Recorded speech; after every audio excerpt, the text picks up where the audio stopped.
समय था 23 अक्टूबर 1962 का। गोलियां खत्म हो गई थीं, बारूद खत्म हो गए थे, लेकिन खून से लथपथ भारतीय सेना के सूबेदार जोगिंदर सिंह का साहस अभी भी बुलंद था।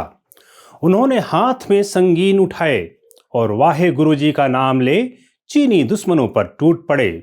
जोगिंदर सिंह ने संगीन से ही ऐसा कहर बरपाया कि आधुनिक हथियार होने के बावजूद चीनी सेना में भगदड़ मच गया।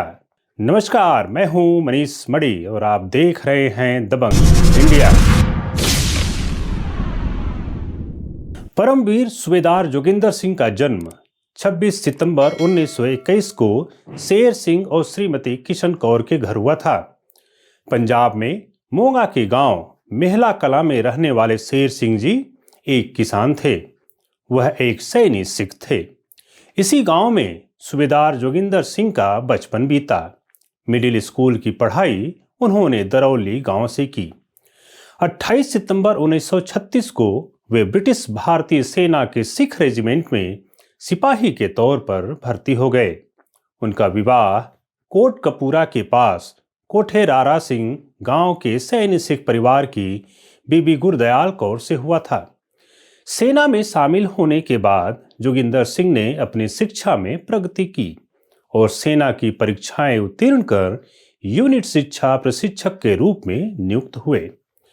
ब्रिटिश भारतीय सैनिक के रूप में उन्होंने द्वितीय विश्व युद्ध और फिर भारतीय सैनिक के रूप में सिख रेजिमेंट का हिस्सा बन 1947-48 में होने वाले भारत पाकिस्तान युद्ध में भी भाग लिया। हिमालय क्षेत्र में भारत और चीन के बीच लंबे समय से विवाद चलता रहा था, लेकिन यह विवाद तब और जटिल हो गया जब चीनियों की बुरी नज़र भारतीय क्षेत्र पर पड़ी और वे घुसपैठ करने की कोशिश करने लगे। इस मुद्दे पर भारतीय सेना ने एक रणनीतिक प्रस्ताव प्रधानमंत्री नेहरू को दिया, लेकिन सेना के प्रस्ताव को प्रधानमंत्री नेहरू ने खारिज कर दिया और फॉरवर्ड पॉलिसी के तहत उन्होंने भारत चीन विवादित सीमा पर कई छोटी छोटी पोस्ट बनाने का आदेश दिया। प्रधानमंत्री नेहरू को यह लगता था कि चीनी आक्रमण नहीं करेंगे। भारतीय सेना के लिए यह चिंता का विषय था। अगस्त 1962 में चीन की पीपुल्स लिबरेशन आर्मी ने भारत पर हमला कर थागला रिज पर कब्जा कर लिया।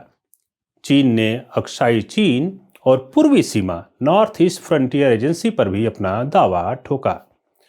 तब भारतीय रक्षा मंत्री वी.के. कृष्ण मेनन ने प्रधानमंत्री जवाहरलाल नेहरू की सहमति से 22 सितंबर 1962 को सेनाध्यक्ष को आदेश दिया कि थागला रिज से चीन को बाहर खदेड़ा जाए।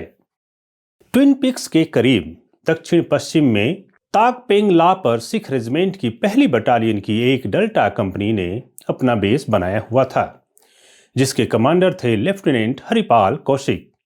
वहीं डेल्टा कंपनी की 11वीं प्लाटून में सूबेदार जोगिंदर सिंह के कमांड में आईबी रिज पर तैनात थी।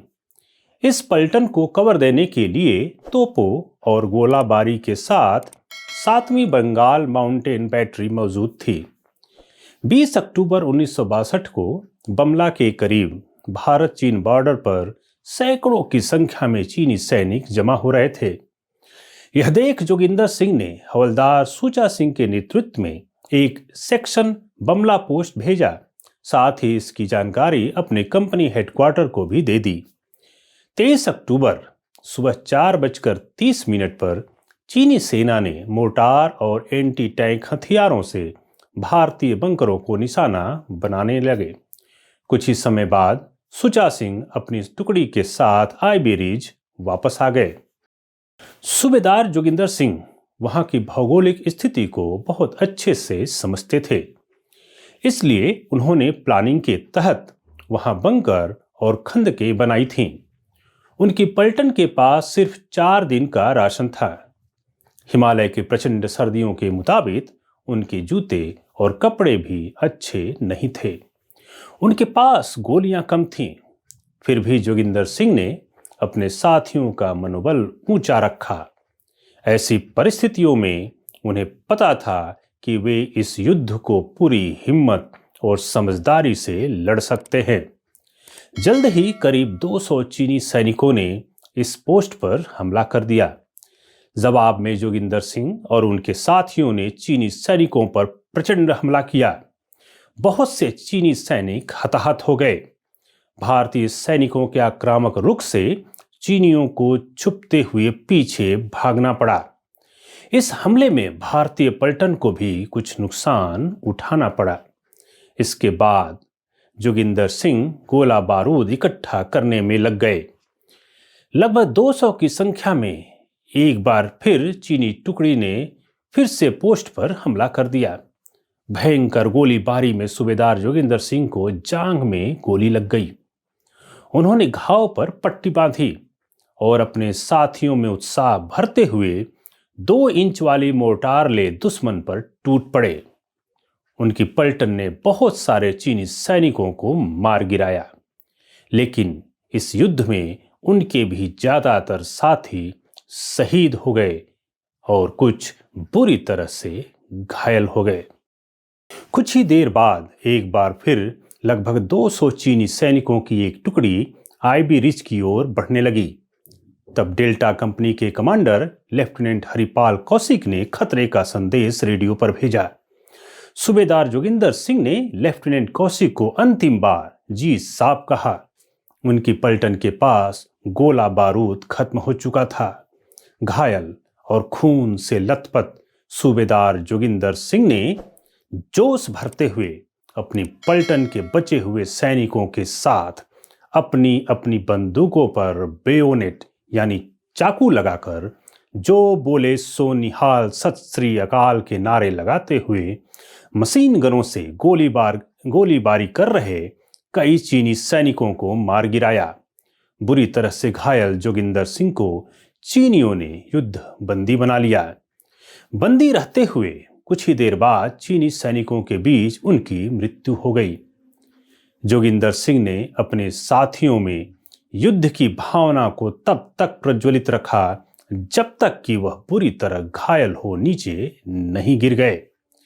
आईबी रिज पोस्ट से 3 भारतीय सैनिक बच निकले थे, जिन्होंने अपने अधिकारियों को कई घंटों तक होने वाले इस युद्ध की कहानी बताई थी। नेतृत्व क्षमता, अभूतपूर्व साहस, अद्भुत युद्ध कौशल, अकल्पनीय वीरता और देश के प्रति समर्पण की भावना को देखते हुए 1962 में मरणोपरांत सूबेदार जोगिंदर सिंह को देश के सर्वोच्च वीरता सम्मान परमवीर चक्र से सम्मानित किया गया। जब चीनी आर्मी को पता चला कि सूबेदार जोगिंदर सिंह को परमवीर चक्र से सम्मानित किया गया है, तो वे भी पूरे सैन्य सम्मान के साथ 17 मई 1963 को उनकी अस्थियां उनकी बटालियन को सौंप दी। परमवीर चक्र के इस सीरीज में आज बस इतना ही। यह वीडियो आपको कैसा लगा हमें ज़रूर बताएं। वीडियो को लाइक करें, शेयर करें और हमारे चैनल को अभी तक सब्सक्राइब नहीं किया तो सब्सक्राइब ज़रूर करें। धन्यवाद।